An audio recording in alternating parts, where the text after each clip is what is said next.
Okay, so story time. The signs of me having a calling. So, where do I begin? It's a lot. So, when you're younger, you have all these visions, you have dreams, you have experiences with spirits around the apartment or wherever you are. And so that's what I was having as a kid. So it started out as a child having I thought it was normal to dream all the time because it was happening to me since I was, could remember. So I thought it was normal to dream all the time and in color and vividly dreaming too, and also smelling things, all kinds of things. All the senses are active in the dreams. I thought that was normal until I got much older because nobody's talking about their dreams. But when I finally discussed this with someone, they were like, "You dream in color?" They dream in black and white and all these other things. So I was like, "Oh, I thought that was normal." So that's one sign. And having prophetic dreams, of course, is also another one. Things would come true and still do when I dream prophetic dreams. And you know the difference. If you must know the difference when you're psychic. Like you can tell the difference of a prophetic dream or a dream that just has a message or what have you in the dream. So there's so many ways to dream, and I have stories for that too. So that's another sign that I had, growing up. Prophetic dreams, dreaming vividly, and all kind of things like that. And spiritual experiences in the house, seeing things, you know what I'm saying? Seeing things.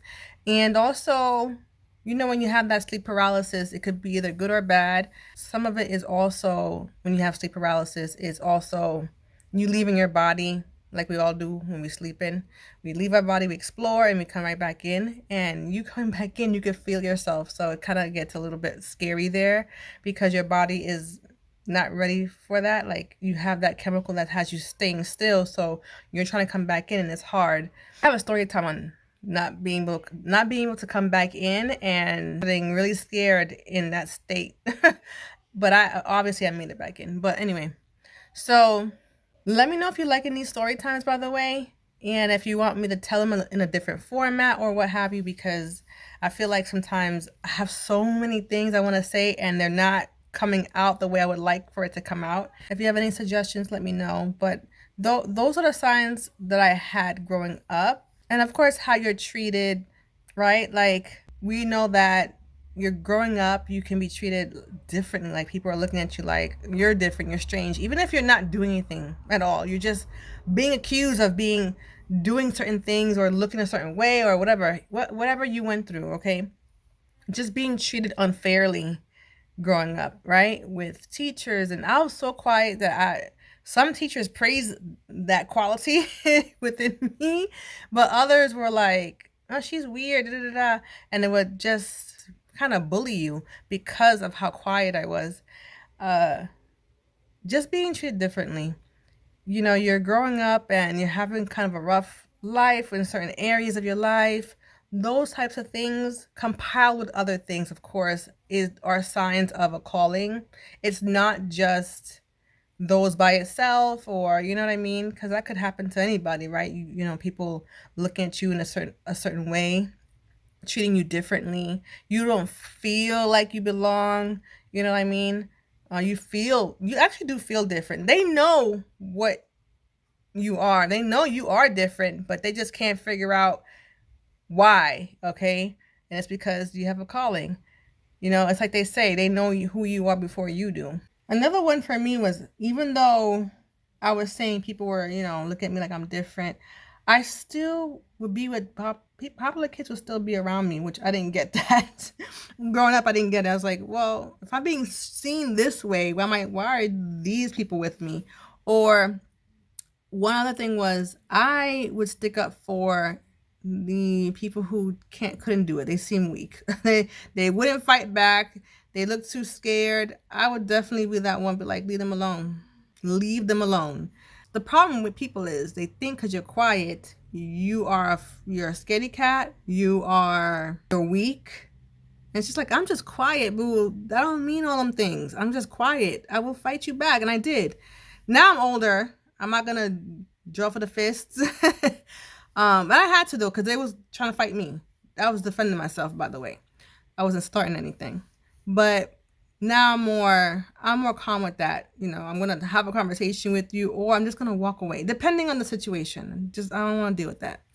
It's not necessary because karma, karma will rope you up. It will rope you up. All right. So sometime I'm gonna have my little patois in there. I'll put translation down there for you. So I would say that the way that this game is set up, this game called Life, I think it's both a game and a movie or a play, whatever you want to call it. But this game called Life, right? It's like you need to be either teased or bullied or just called out of your name, in order to grow in your spiritual. You're going to start seeking. You're going to start saying, man, why am I being treated differently? I do feel different. You're going to start to want to explore who you are, go down that path that they call a spiritual path because of that, right? So with that being said, you start to explore. So you start to say, no, I'm different. Why is it? And so you start to seek out, you start to ask questions, and you start to go within. If you are that type of person, you go within and you search within yourself, you reflect, you self-reflect, and you start to grow that way. Anyway, before I get too deep into that, I know you came for a story, right? So those are some of the signs that I had growing up, but now we're talking about they start to shift a little bit, So I moved out of my mom's house, right? And I ended up having some crazy experiences in that apartment that I lived alone in. Okay. So I would have the dreams would be start to change. So the dreams would change into more of me having conversations with different spirits or beings. Okay.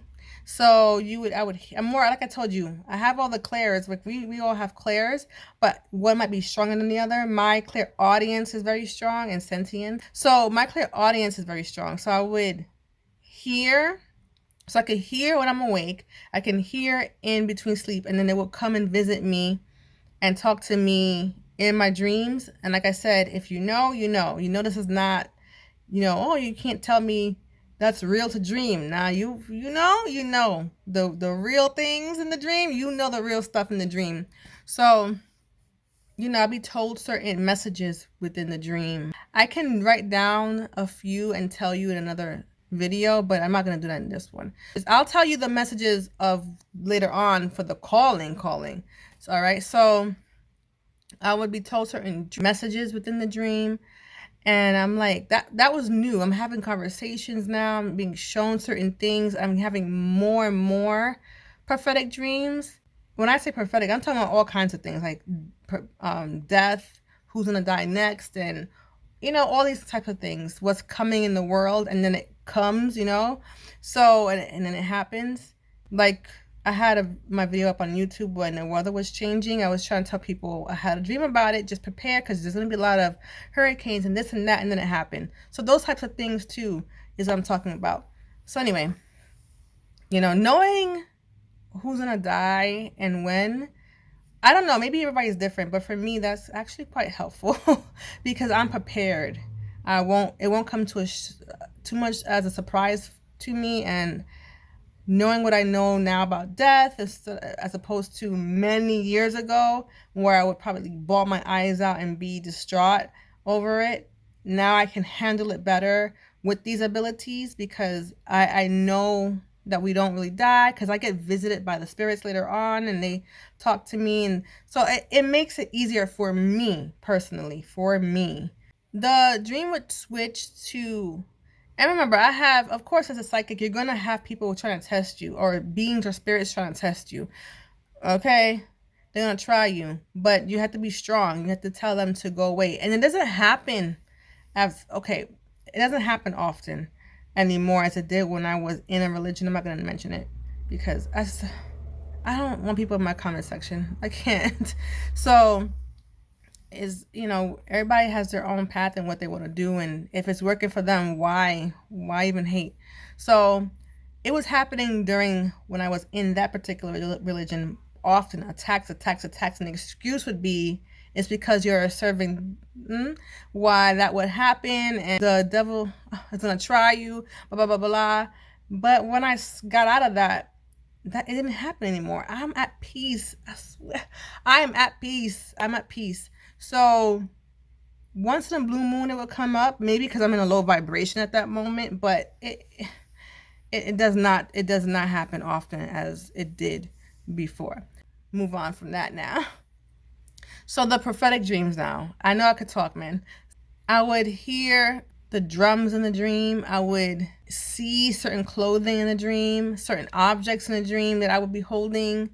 I would see certain people in a dream that are from tribes in Africa. I would see certain ceremonies that I would be going through. Okay, I had this dream. I pushed out 3 eggs like a chicken. And one egg, I can't remember that first egg. I don't know, I can never remember it. But the second egg had a sea creature, and it kind of looked like a seahorse, but it wasn't quite a seahorse. And it was dressed with, like it was royal.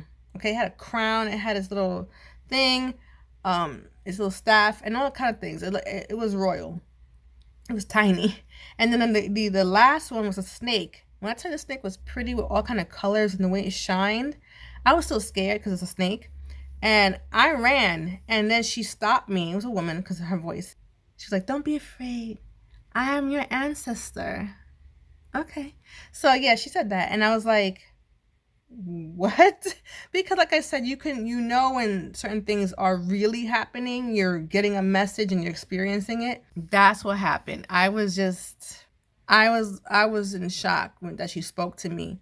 So when she told me she's an ancestor, I did calm down. And I actually was quite happy after I was shocked. I was like, wow. Before that dream, I would start having a lot of sea creature dreams. A lot of fish, a lot of salmon, me eating this salmon, me seeing like crabs and all kind of things, all kind of sea creatures started coming up a lot. In addition to the African dreams, the lizards too. I started seeing lizards. I even had a dream with a fish and a lizard and the eggs, and I was eating the eggs. It was so gross, and scary. I was actually scared because it was on my kitchen counter in the dream. Like I said, you know the real ones, or you know the ones with messages. I'm gonna have to cut some stuff down. I'm talking a lot because a lot has happened, but I'm gonna have to cut some of this stuff out. But okay, so those dreams happen, and at some point you start to ask yourself, what the hell is going on? I know I'm psychic by now, is quite obvious, but something else is going on here. I guess me asking that question when I went to sleep, I had this dream, and it made me look into, because they give me words in my dreams. It gives me, like I said, information. So I woke up and looked into Sangoma because I was also very sick at the time too. Very, very sick for a few years. Guys, I realized throughout this whole thing, I was telling a whole story to you, but I'm not really breaking down the calling. So I'm going to do it here. And then I guess I'll continue the story time with you throughout afterwards. All right. So let me break it down. Dreams, visions, spiritual activities in the house or paranormal activities going on, prophetic dreams, dreaming about water all the time, sea creatures, having some kind of traumatic thing happen in your life maybe. So I would say for me, being sick, right? A lot of people, sickness is one of the things.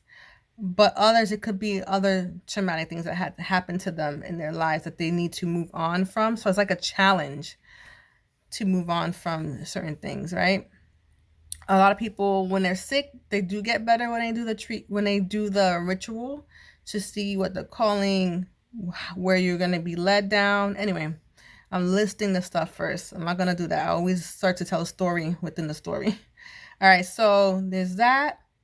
And so like I said, for me, it was being sick and being told what to do in my dreams. And you have a feeling. And you also have these psychic abilities. You have people either picking on you or talking about you a certain way or looking at you a certain way. You feel like you don't belong, all kind of things, okay? Those are together the signs, okay? It's not by itself, all right? It's not an isolated situation where one thing happens, where it could be a coincidence. It has to be a lot of different things at once. Not all my signs, of course. Those are my signs to see if you relate. But you would know, like, you'll know deep within yourself that something is up. You will know. Also, just saying the word no may remind me of, you'll have clear sentient. You'll have this knowing. All right, you have a knowing within yourself.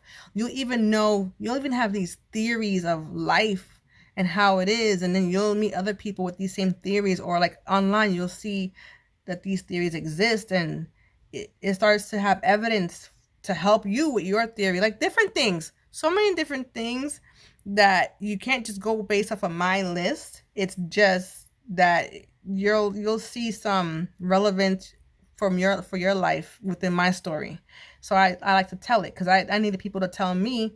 Like, I would look up things too, and I would see, oh, that relates, this relates, and maybe what I'm saying is not out there enough. It's not enough for you to find, and you'll stumble upon my story, and you'll see that the little extra things I'm adding, maybe from my experience, you can just be like, okay, I relate. People can't tell you what you're experiencing and what is what with you. You'll know. All right. Don't let nobody tell you, oh, it's just because it's in your head, or it's this and that, or don't. You have this knowing. You know things. You're psychic. You know things. Okay, so now back to the story about me telling you how sick I was. Okay, I cut it in the middle of the story to tell you the list of things, and now we're going to continue with that story. And nothing I did worked. No natural thing, nothing I did was working. So I ended up looking to sangomas, and sangomas is about, to sum it up in a nutshell, because it's more than what I want to say, but to sum it up in a nutshell, it's about having a spiritual calling to be a healer, okay, and whatever form that looks like for you as a sangoma. So they're usually, not all the time, sick, but they will go through some kind of traumatic thing, trying times as a child growing up, or you will be very sick. For me, I was very sick as a child, but I was okay when I became a teenager. I was fine. Or before that, I was fine. Like maybe 6th grade on, I was okay. And then I just took a turn in my late 20s. So I just got really sick. And then I started having these dreams come in. Nothing was working, nothing. I went from medical not knowing what to do, and then I was like, okay, if you don't know what to do, then I'm gonna start to do some natural remedies. I did all kinds of things. It just wasn't happening. So I looked into Sangoma, and I discovered that sounded just like me, everything to a T. So then I ended up going to contact one, but I don't just do it. I want to make sure it's the right person, the right everything. So I make sure that it comes to me. And she did. The way it happened, all right, it's like, okay, I gotta go to her. So when I got to her, I got contacted right away. Everything was good. She's quite famous, Sangoma. Got in contact with her, and I had a consultation. And she's like, you gotta come to South Africa. You have the calling. Now, when you do any of these things, they have to be the one, because it's not my first rodeo. It may not have been a sangoma, but I've talked to like psychics before, right? Before, when I started feeling the change within me happening, I was like, something is growing. Like, I know I'm psychic, and I consulted with one before, so I know what to do, right? I know that they had to talk first, even though now I'm the one doing the readings and the consultations. I know that they have to tell you things first to make sure that you're not feeding them any information, right? So she even said it herself. I love that she said it, because I already knew that. She was like, I'm going to do the talking first. I'm going to do the reading on you first. And then you confirm if it's true, if I'm right or if I'm wrong. And then we move on. And everything she said was correct, of course, everything. And then we moved on from there. And then she told me what, ask if I have any questions. And so I started telling her the dreams, and they started laughing because she had her assistant, and they were laughing hard. And I was like, what? She was like, you have the calling, because with one of the dreams, because sangomas, they had this burping thing where they expel energy, and they just had this certain kind of burp. And in 2 of my dreams, I had that happen to me in the dream, well, it's expelling that energy the same way that they do. So she was like, you have the calling. And of course, the other dreams that I told her, of course. So she's like, you have the calling that they come to South Africa. By the way, they're like mostly they're in South Africa. I guess originated in South Africa, Sangomas themselves. But of course, this kind of calling is all around the world. But I'm talking about specifically the word that Sangomas, they come from South Africa. If you want to correct me, let me know. But I've been studying it, and that's what I know so far, right? For a few years now. This has happened a few years ago. Yeah, she's like, you have to come to South Africa, do the consultation stuff there. Like, this is not consultation. There's a ritual you do before you do this thing called twasa. You know, you want to make sure that's the path you're on. Your ancestors have to tell you. So there's a whole ritual you would do, and then you would find out if what way they want you to, because you clearly have the calling, but what way do they want you to go about it? Okay. And I already was set to go move to Ghana because of all the dreams and all the things I was going through. Because I wanted to move to, okay, it's a whole story here. I wanted to move to Jamaica, right? Jamaica is where I really want to be, okay? Where my family is from. So I was already set up there nicely. Oh my gosh, I had everything ready to go. And I was going to go. And then I got just a block happened. And I was like, wow, I'm not meant to go. So then I was like, okay, I'm having all these dreams about Africa. Let me know what direction you want me to go in. You know, I asked out loud. And they kept leading me to Ghana. At first I thought it was Nigeria, and I was like, okay, I'm going to Nigeria. But everything started pushing me away from that thought.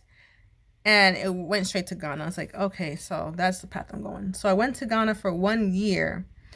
But right before I moved, she already had told me to go to South Africa. And I was like, I already have my ticket, my visa, everything ready to go to Ghana in a couple of months, you know? So I can't do that. I can't. So even in Ghana, I was like, maybe because now I'm closer, I can just go to South Africa. But there's still, you still need a visa. You still need all these things. And I gotta tell you, I'm giving you too much in this story time. I'm giving you way too much. I need to learn to dial back. Okay? I can talk. So I'm giving you way too much. So I'm going to end it right here. And I hope you enjoyed what you actually came here for, which were the signs. Okay? Not multiple story times. Okay? Until next time, give me some suggestions on how to do the story times for you. I want to cater to you because I know I can just pile up and I need to stop. So give me some suggestions here, okay? And give me some suggestions on what you want me to tell you, okay? Like what I can tell you next, what to teach you, what you want to learn. So until next time, my lovelies, I'm out.